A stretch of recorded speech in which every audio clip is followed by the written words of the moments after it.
Hey family, this is Jake from John J Ministries. Has anyone ever told that you are taking a 6 for a 9?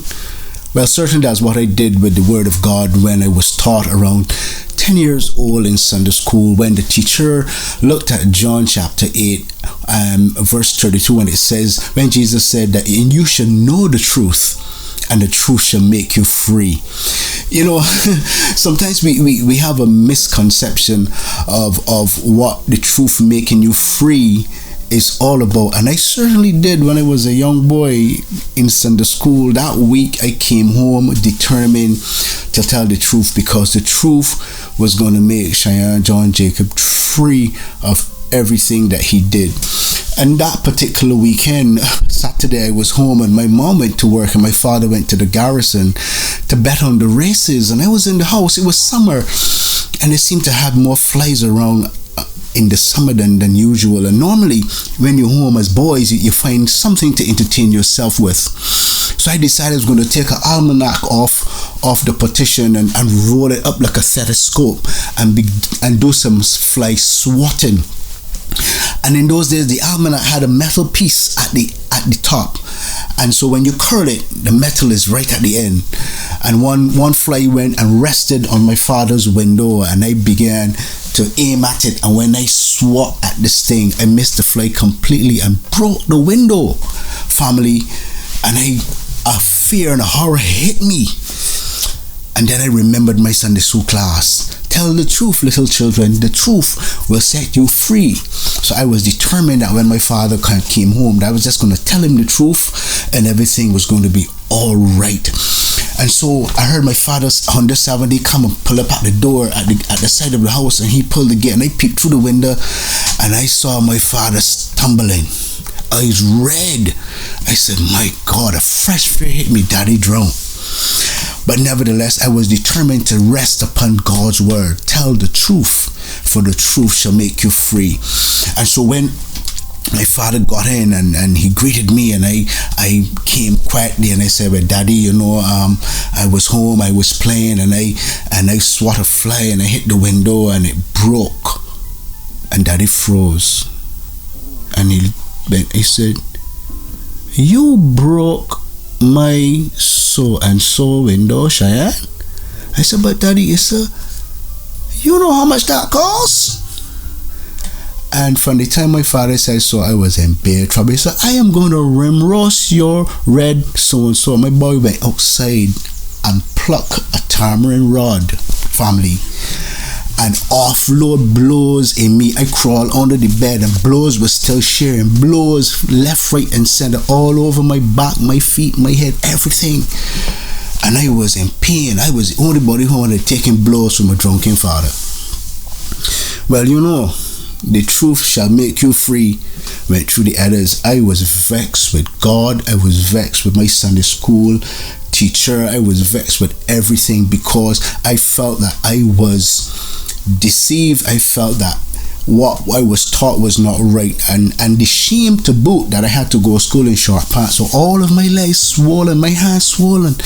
It was one of the most humiliating things I had to go through in life as a young boy, because I rested on God's word, believing that the truth shall make me free. I was vexed with God for years. But you know what? As I grew, family, I realized, as I see people telling the truth and understanding that, you know what?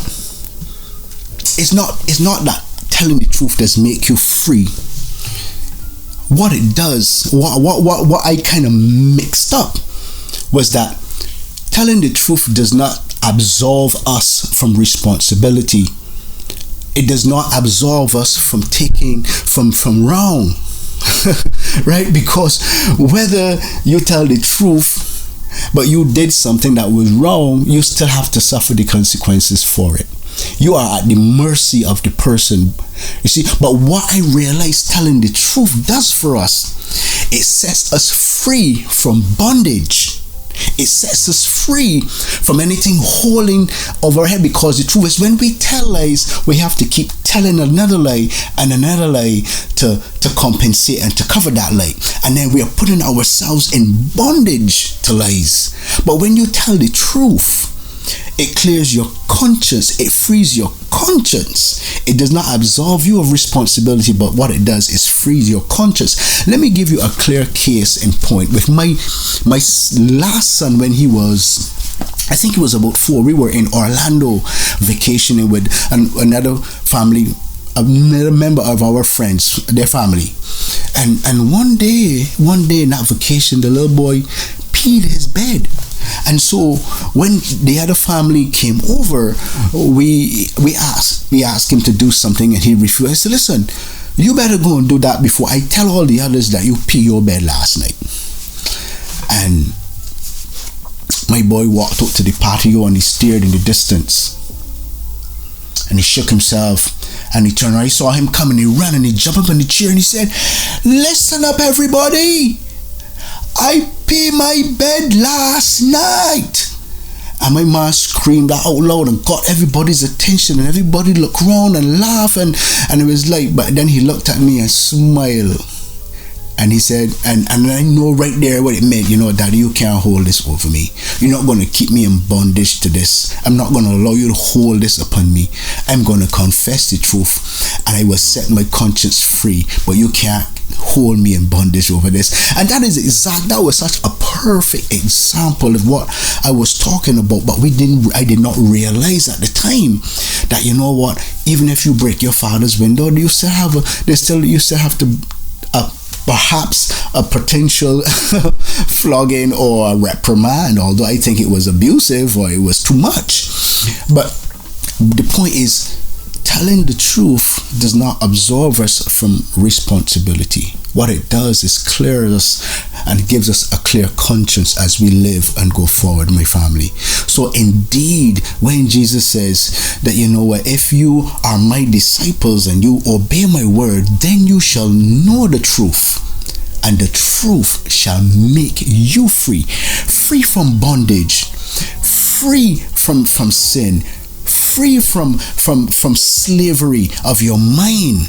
God has come to set us free, and that we may have life and have it more abundantly. That is the freedom He has come to give us, not for us to be in bondage again because of a conscience that is pricking us, a seared conscience, but one that is free to lift our hands, free to say amen. That is what God has come, and that's what the truth does. It set us free in that light. So my brothers and sisters, thank you for listening. God bless you. Please comment if you enjoy the story. If you're being blessed by this ministry, just comment, like, subscribe, share it. I would appreciate it very much. God bless you. See you next week.